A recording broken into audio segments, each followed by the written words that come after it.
So again, welcome, Jeanette Szretter. I've lived in Natick for more than 35 years.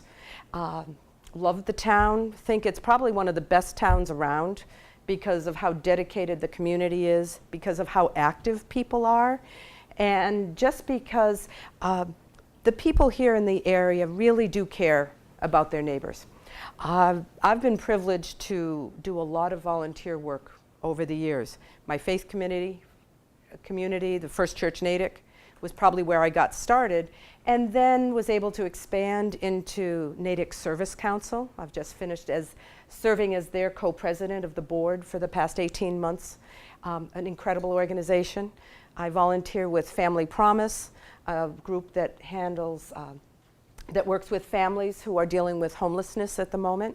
Have worked with A Place to Turn, have worked with Habitat for Humanity years ago when we started an affiliate here in the local area. So from helping people find housing, to helping people eat, to helping people find a home, to helping people find their way in the Natick community, I've had the opportunity to lend a bit of a hand along the way.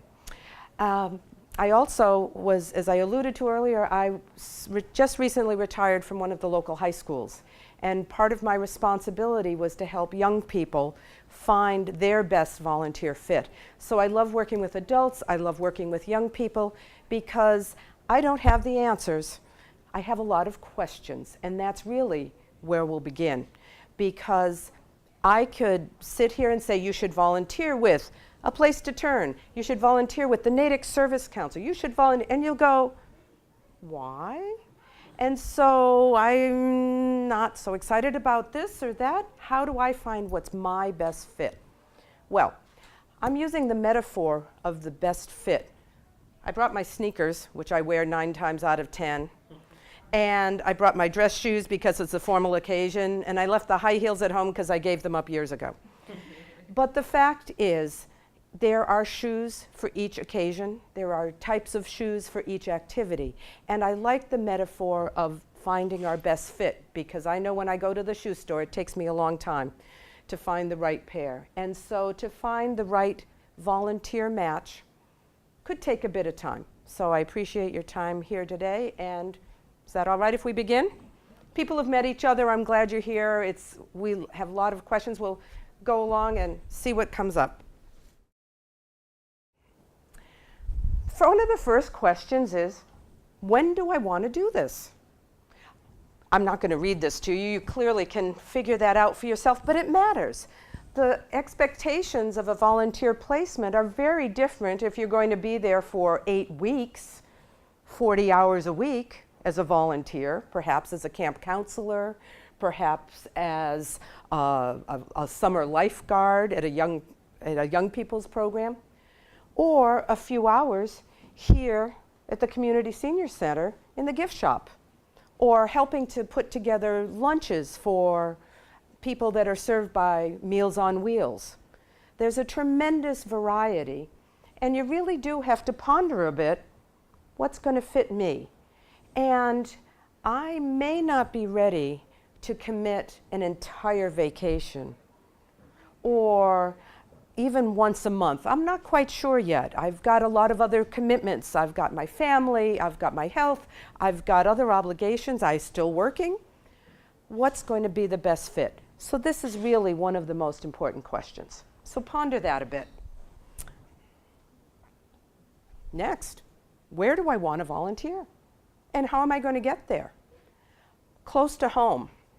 How many of you have volunteered close to home or have heard of other people? Who have you talked to that has volunteered? How many of you know someone who has volunteered here at the community center? Raise your hand. Someone who's volunteered here? That you know someone who has. All right. How many of you know someone who's volunteered at a hospital? Anyone? You have someone you know. Doesn't have to be you, but someone who's volunteered. Anyone know someone who's volunteered with veterans, perhaps? Okay. Or someone who's volunteered with children? Or someone who's volunteered with people with various challenges to mobility. Come on in. Welcome to the party. We've got seats right here. Come on down. We're glad you're here. Well, again, I didn't know I I said, is there anybody speaking? Yes, I think they're sending folks on down. So we're just getting started. Yeah, so we don't have answers, we decided. We're asking a bunch of questions about how to find a good match. So tell me your name. Vivian. Vivian, glad you're here. I'm Jeanette. And people here have done sort of introductions, and you're going to all meet afterwards. That's okay. So the question is, where do we want to volunteer? Do we have transportation? Is it convenient? How comfortable am I driving in Boston?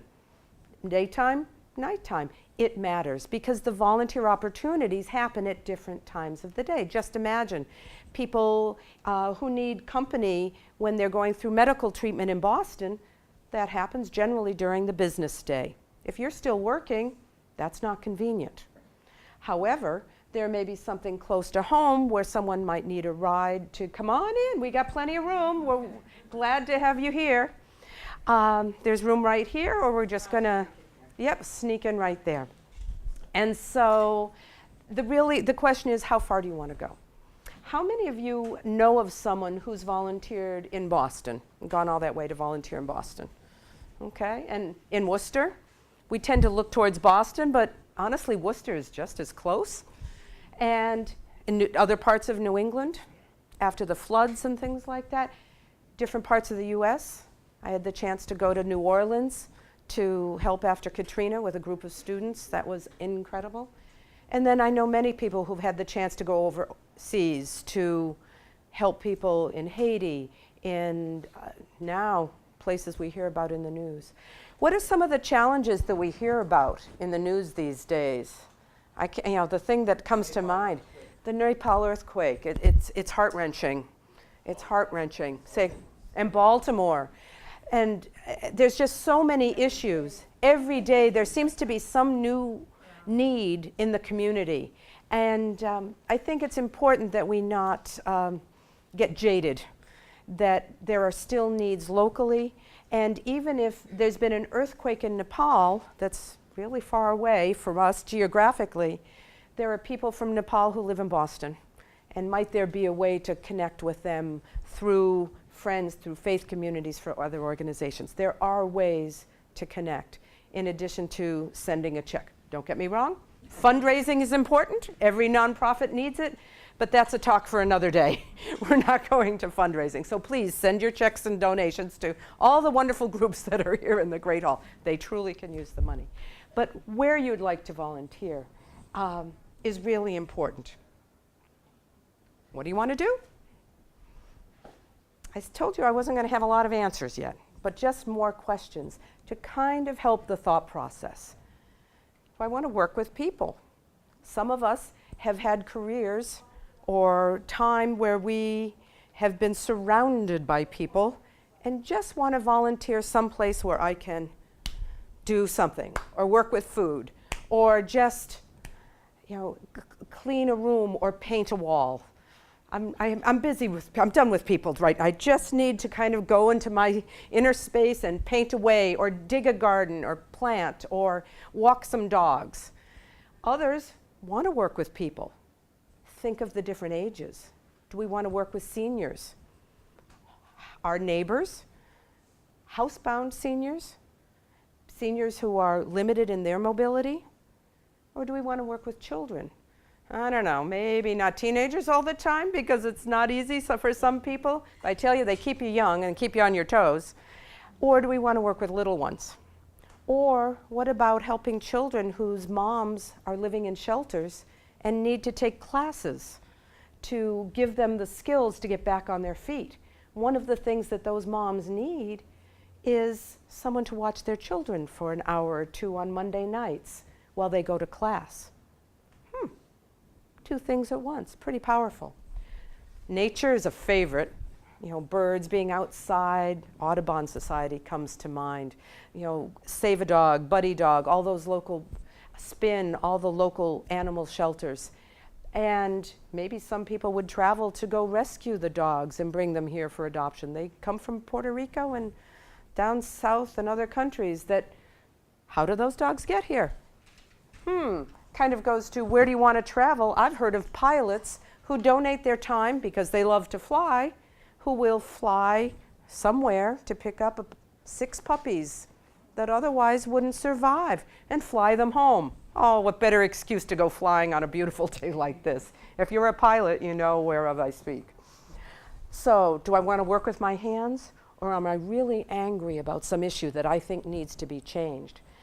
Do I want to get involved in politics? Do I want to get involved in advocacy? Do I want to sign petitions to make sure that change happens? This is the United States. We are active citizens. This is how it happens. You get to decide. And then, I've had enough of people, I just want to do my thing, or do I want to go with my family? Do I want to take the grandparents, the parents, and the children and show them at the holidays what it means to give back, and that that's truly what's meaningful about the holidays? Or go with a friend. Nothing better than that. So all of these are questions we have to consider. And then this is my favorite.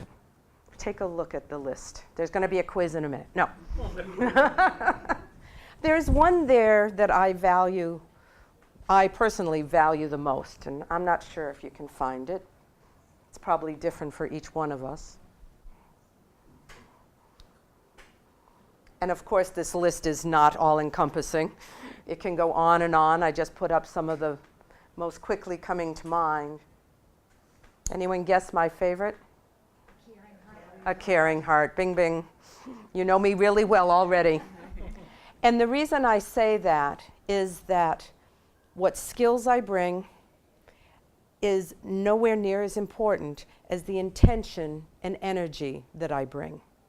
We ask you to bring your best self and to figure out, I'm going to try this out. Let's see how this fits. And if it fits well, terrific. And if it's not so much, or I tried it, well, I'll give it a couple of tries. Okay, those sneakers, they don't fit me today. I'm wearing these shoes. I'll try something else. So that's where that metaphor comes from. But just think of all these skills that people have that can be shared with other people. And it's interesting because there are now opportunities for people to share their professional skills. That's why I put up the accounting and so on, because there's a group, I believe, represented in the other room called SOAR 55. Amazing. They lend their professional skills to nonprofit groups that need the extra staff to handle the professional types of considerations to allow them to be the best nonprofit group they can be. And then throwing a party? Well, that's fun for some people. For some people, they go, oh my God, palpitations. No, I'm never going to throw a party. Thank you, Leslie. You're a great help. I appreciate it. Everyone give Leslie a rub. She already did her volunteering early today, and I'm going to put you all to work later.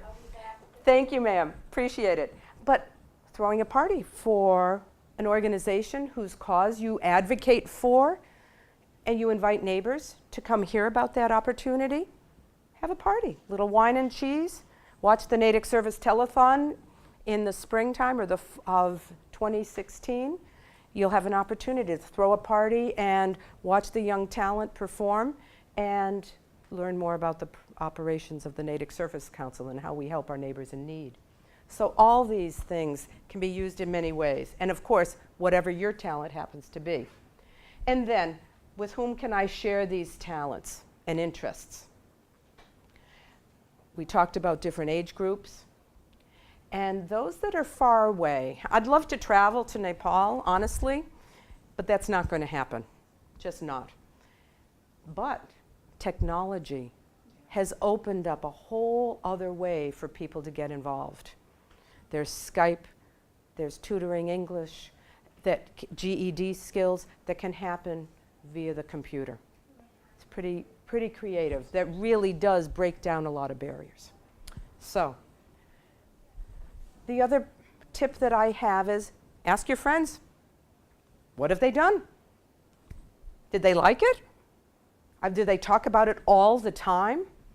How many have a friend like that won't stop talking about that service trip they went on to West Virginia, New Orleans, so on and so forth? They go, okay, great, we heard about it already.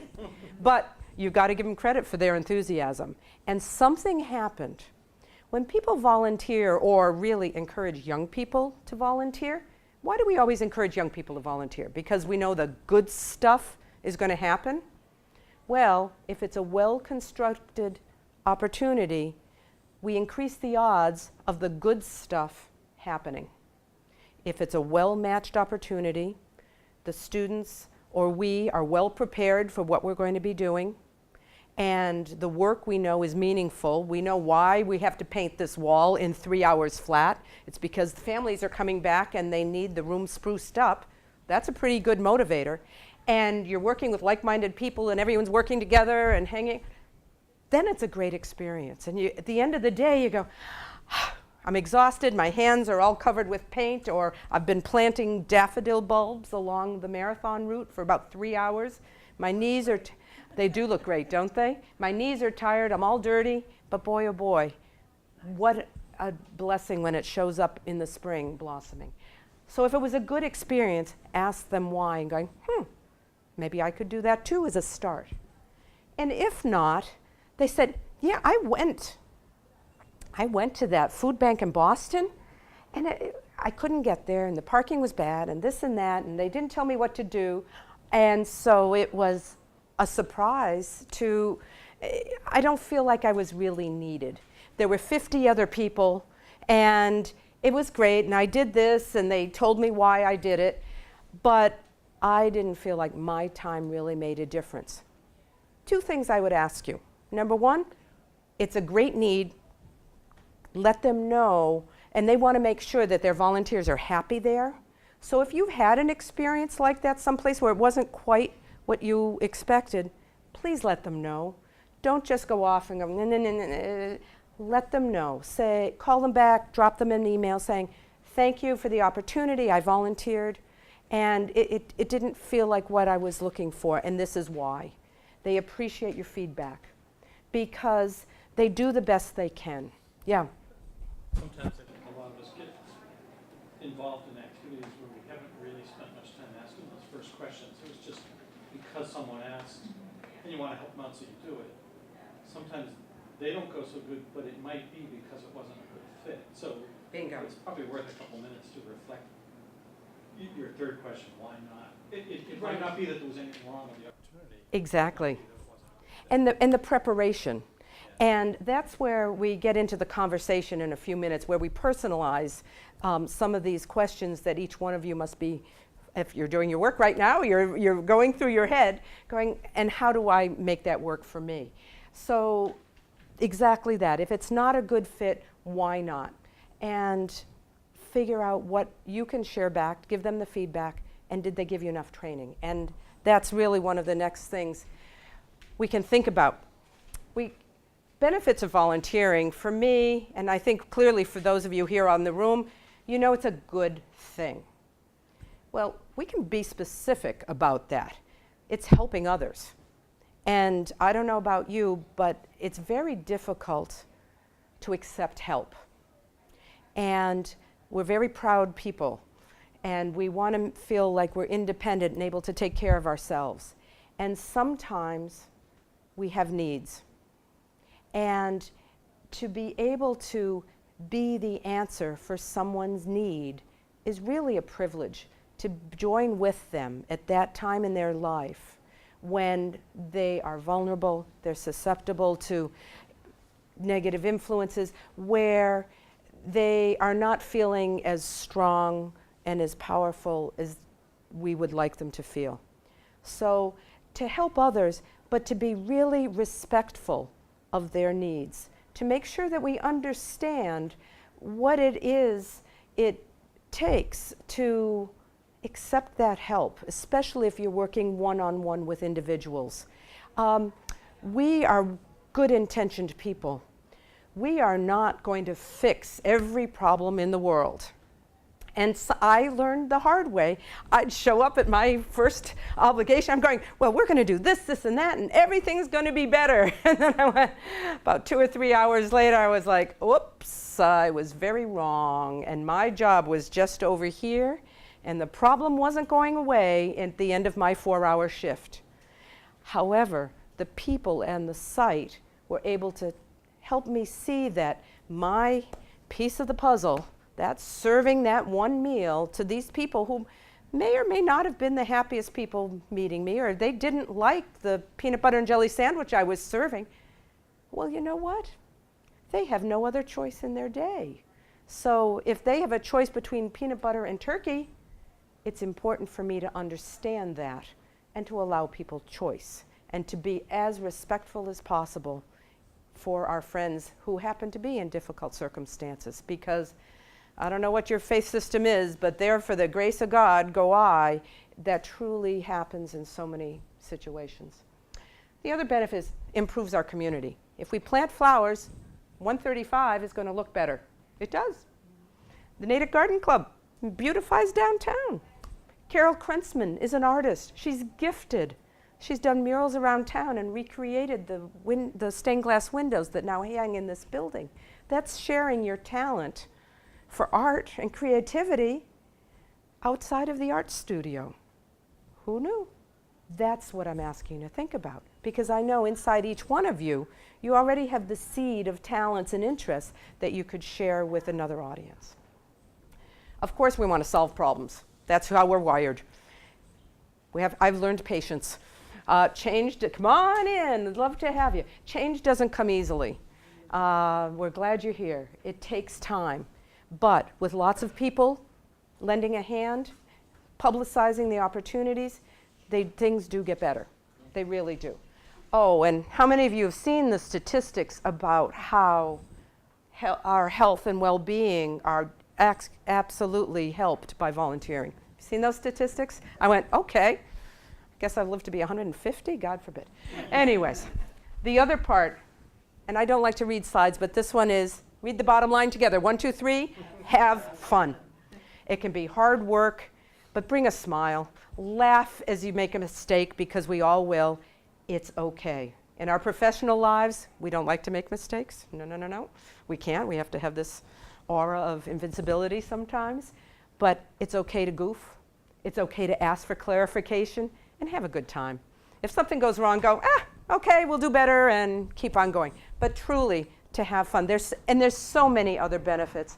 I bet some of you have met some of your dearest friends and eventually family members through volunteering. How many of you did that? Some people meet spouses that way. So a lot. Actually, our son is, if I can tell a little story, our son met his now fiance volunteering. Yes, I was very happy. They didn't like each other at first. It's okay. They love each other now. So it's very fair for you to ask for a very clear explanation before you go. That goes to your point, Doug. It's really important to know what you're getting into. And if you don't know, then that's where sometimes the disconnect can happen. You go, well, I thought I was going to be painting, and now I'm digging. Well, I wore painting clothes, not digging clothes. So you have to be flexible, but also, and sometimes, especially if you go on a big group day, sometimes assignments will change. So flexibility is important, but you should have a rough idea. You might be painting, you might be gardening, you might be speaking with us. Come on in, we'd love to have you. And so it's important to know what you'll be doing, so you can decide which pair of shoes to wear and what you'll need to do and how long your time will take. Exactly when, where you should go. Logistics are important because you don't want to show up at the wrong address. One time I had the address, it was the right address. Oh, I get there 6:30 in the morning, there's no one there. I go, and this is before cell phones. Not fun. Find the nearest 7-Eleven, find a payphone, make the call. Oh yes, we canceled that job site. You didn't get the memo? Oh well, had to laugh. Took my busload of kids and drove half a mile over to the next site. It was okay, we made it. But you have to just kind of roll with the punches. Your activities, responsibilities, and I think really important is what's your training going to be. If it's a very specific task, you should have very specific training. There's an amazing program in the greater Boston area that salvages computers, rehabs them, and then donates them overseas. There's a similar group that gleans medical equipment from hospitals and practice. And there's very specific protocols for processing the equipment and doing that. And so if you have that skill set, it's pretty important that you do it exactly the way they need it to be done. So that's why those questions are really important.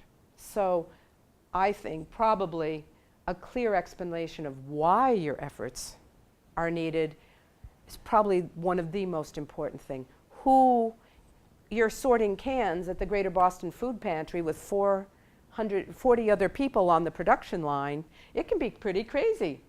And yet, when they take the time to explain that that can of beans and this and so on is going to another food bank and saves the cost of food and can provide a meal for a family for a very, very inexpensive cost, that makes that sorting process a lot easier. And then you'd be really surprised at what supermarkets donate to the Greater Boston Food Bank.